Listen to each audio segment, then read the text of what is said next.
કૃષ્ણ મિત્રો, આજનું કેલરી કાઉન્ટનું કોષ્ટક મેં 1150 કેલરી જેટલું રાખ્યું છે અને પ્રોટીન મેં 60 ગ્રામ પ્લસ રાખવાની કોશિશ કરી છે અને ફાઈબર પણ મેં 25 ગ્રામથી ઝાઝું રાખવાની કોશિશ કરી છે. આગળ હું હમણાં તમને બતાવું દિનચર્યામાં. અને આજે મને એ ખબર પડી છે કે અમારી પ્રેમા દીદી છે ને કામવાળીજી, એને વ્યસન છે. બોલો, મેં આજ તો રેકોર્ડ કરી લીધું. હાલો હમણાં બતાવું હું તમને. ચાલો ને, હું બોલીને શું કહીશ, હાલો દિનચર્યા જોઈએ. આજે તો સવારે હું 6:30 થયા ને ત્યાં ઉઠી ગઈ હતી. તો કેટલું અજવાળું છે અને કપડાં નીચે ધોવા માટે લઈ જવા હતા. ખિસ્સા ચેક કરતી હતી મહેકને કે કાંઈ નીકળે તો કાઢી લો પેલા. તો 10 રૂપિયા નીકળ્યા. એટલે મેં કીધું હાલો હવે કપડાને લઈ જાઉં ને ધોવામાં નાખી દઉં અને સવારની શરૂઆત કરીએ. હવે વિચારતી હતી કે શું બનાવું. અને જો પેલા તો જીરા પાણીને ઉકળવા મૂકી દીધું અને વાગી ગયા હતા 6:45 અને મેં કીધું હાલ બારે જોઉં જરા કેવું છે મોસમ. તો બારે તો મસ્ત પંખીઓનો કલરવ હતો અને સુરત તો જો કેટલું ઊંચું આવી ગયું હતું. અમારે અહીંયા જો 6:45 વાગ્યામાં આટલો તડકો આવી ગયો હતો ને પતંગિયા મસ્ત આમ ફૂલની ફરતે ઉડતા હતા અમુક. તો મસ્ત મેં કીધું દેખાય છે નજારો અને બધું એ જોતી હતી. એટલી વારમાં તો એકદમથી બધું ઉકળવા માંડ્યું મારું ઓલું કેવું જીરું.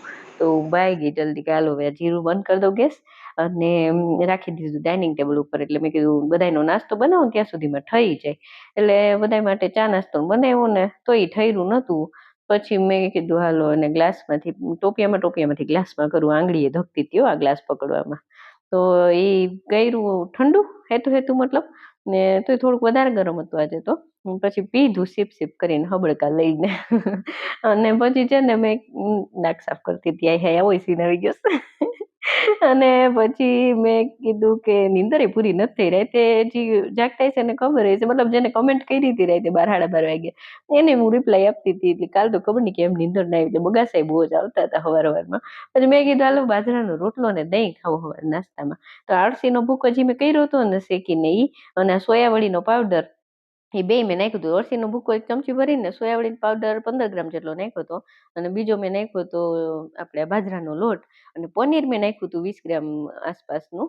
તો મેં જે બનાવ્યું હતું ને કાલે એ જ પનીર છે. આ કાલના વિડીયોમાં જે બતાવ્યું ને મેં બનાવ્યું ઘરે એ જ. એટલે અમારે તો અહીંયા ગાયનું દૂધ આવે ને એનું જ છે ને ઈ મલાઈ વિનાનું દૂધ હતું ને એમાંથી બનાવ્યું હતું. તો આ રોટલો મેં આવી રીતે નમક નાખીને બનાવ્યો હતો.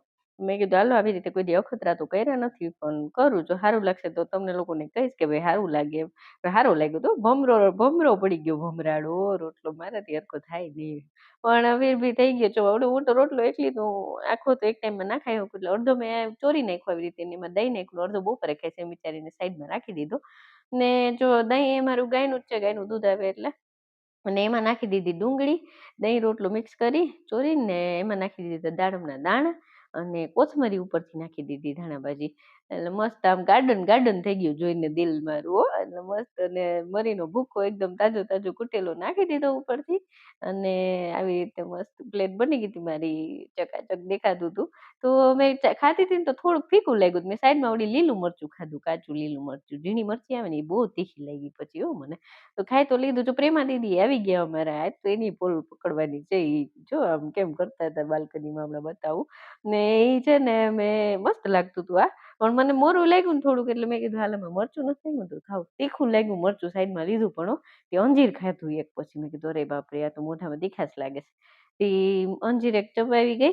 મેં કીધું હાય હવે મોઢામાં સારું લાગ્યું. ને આ જો કેલરી કાઉન્ટનું કોષ્ટક બતાવી દઉં એટલે આગળ મારી દિનચર્યામાં મેં આમ જ ખાધું છે. તમારે ટેલી કરવું હોય તો કરી લેજો અને સ્ક્રીનશોટ લેવો હોય તો પણ લઈ શકો છો તમે. અને જો પછી હું માંડી ઘર કામ કરવા, પ્રેમા દીદી વાસણ ઉટકે ને ત્યાં સુધી મેં કીધું રસોડું બધું લૂછી લઉં, ઝાપટ ઝૂપટ ને બધું કરી લઉં. એટલે હું માંડી હતી બધું આડાવડું કરવા. વાસણ કાઢીને પાછું માંડી એને દેવા અને ચીમની વીમની સાફ કરીને રસોડું ચકાચક કરી દીધું અને ઘરમાં ઝાપટ ઝૂપટ કરીને બધું કરી લીધું. ત્યાં સુધીમાં પ્રેમા દીદીની વાસણ ઉટકાઈ ગયા. એટલે એ આવ્યા કચરા વાળવા. તો પછી હું ગઈ એના ભેગી ઉપર. એટલે ઉપર જો એ બાલ્કનીમાં ઉભા રહી ગયા ને હું પલંગમાં બેસીને કપડાં હકેલતી હતી. મેં કીધા હું કરે છે કે જોઉં તો ડબ્બી કાઢી. અને ડબ્બીનું મેં વિડીયો નથી કર્યો ને મોઢામાં નાખ્યું તમાકુ. મેં કીધું કે લે આ હાડી જે ખોઈ ને તમાકુ એને ભરી દે. મેં કીધું મારો ઘરવાળાને આ રજનીગંધાનું વ્યસન છે ને આને તમાકાનું વ્યસન છે. બોલો હવે શું કરવું મારે. એટલે મારી વહુ ને હમણાં નિરાશ થયો. જો આયરન ને ઢગલો કરી નાખ્યો મેં. આમનો બપોર થઈ ગઈ નીચે ગઈ નાહી ધોઈને. માંડી બપોરની રસોઈની બધું નીચે આવીને નાહી ધોઈને કરી. અને બપોરે જો હજી અડધો રોટલો વધ્યો હતો ને એ રોટલો ચોરી નાખ્યો મેં. 2 વાગવામાં થોડીક વાર હતી અને જે સોયાવડીનો પાવડર છે ને એ દાળના વાટકામાં મેં નાખી દીધો. 15 ગ્રામ જેટલો સવારે નાખ્યો હતો, 15 ગ્રામ જેટલો અત્યારે નાખ્યો. 12 ગ્રામની ચમચી છે મારી. ને એ પનીર મેં થોડુંક લીધું હતું સાઈડમાં, એટલે આખા દિવસનું 50 ગ્રામ જેટલું પનીર થઈ જાય વિચારીને. અને મારું 164 ગ્રામ પનીર બન્યું હતું, એમાંથી 50-52 ગ્રામ જેટલું વપરાણું હોય છે. ને આમ ચોરીને કોદો કરીને ખાવાની તો અલગ જ મજા, એવી રીતે ખાઈ લીધું મેં. અને જો 1:15 ઉપર થઈ ગયું તો 2:30 થવા આવ્યા હતા, અને પછી નવરી થઈ ગઈ. ને રોંઢે મેં આજે છે ને કેરી એક ઘોડીને ખાધી હતી ને એક સુધારીને ખાધી હતી, અને આટલા જાંબુ ખાતા હતા. મતલબ રોંઢે મતલબ મેં 4 વાગે. અને પછી 5:30 આસપાસ મેં કસરત કરી હતી. ને એ કસરતની લિંક હું ડિસ્ક્રિપ્શન બોક્સમાં આપી દઈશ. ને આજની કસરત એ થોડોક હાથ પગ દુખાવી દીધા હો. અને કસરત કરીને પછી મેં જો આ પમ્પકિન સીડ ને ખજૂર ખાધું હતું. તો આવો રહ્યો મારો આજનો દિવસ. અને તમારે કાંઈ પણ પૂછવું હોય વેટ લોસને રિલેટેડ, કારણ કે મને 10 કિલો ઓછો કરવાનો હવે અનુભવ આવી ગયો છે, તો હું તમારી હેલ્પ કરી શકીશ. કમેન્ટ જરૂરથી કરજો, હું તમને રિપ્લાય આપીશ. ને જો તમને મારા વિડીયોઝ ગમતા હોય અને તમે અહીંયા સુધી મારો વિડીયો જોયો છે તો નક્કી તમને પસંદ આવ્યો હશે, તો જ તમે અહીં સુધી જોયો છે. તો એક વિડીયોને લાઈક કરી દેજો પ્લીઝ, અને મને એપ્રિશિએટ કરજો, જેથી મને મોટિવેશન મળે વિડીયો બનાવવા માટે. વર્જન ઉતારવા માટે તો મારા મોટિવેશન ભરીને આમ કૂટી કૂટીને પહેર્યું છે. અને જો તમારે પણ વજન ઉતારવું હોય ને મારી પ્રામાણિક જર્ની, મારી પ્રામાણિક વજન ઘટાડવાની સફરમાં સથવારો પુરાવો હોય, તો મારી ચેનલને સબસ્ક્રાઈબ કરીને બેલ આઇકન જરૂરથી દબાવી દેજો, જેથી તમને વિડીયો અપલોડ થતાની સાથે જ નોટિફિકેશન મળે. અને ચલો રેડ ક્રોસ માર્ક કરી લઈએ. ચલો આજે 25 જૂન 2026 રેડ ક્રોસ માર્કનું નિશાન. અને કારણ કે આજનો દિવસ પણ મેં જેવું સોચ્યું હતું એવો જ ગયો છે.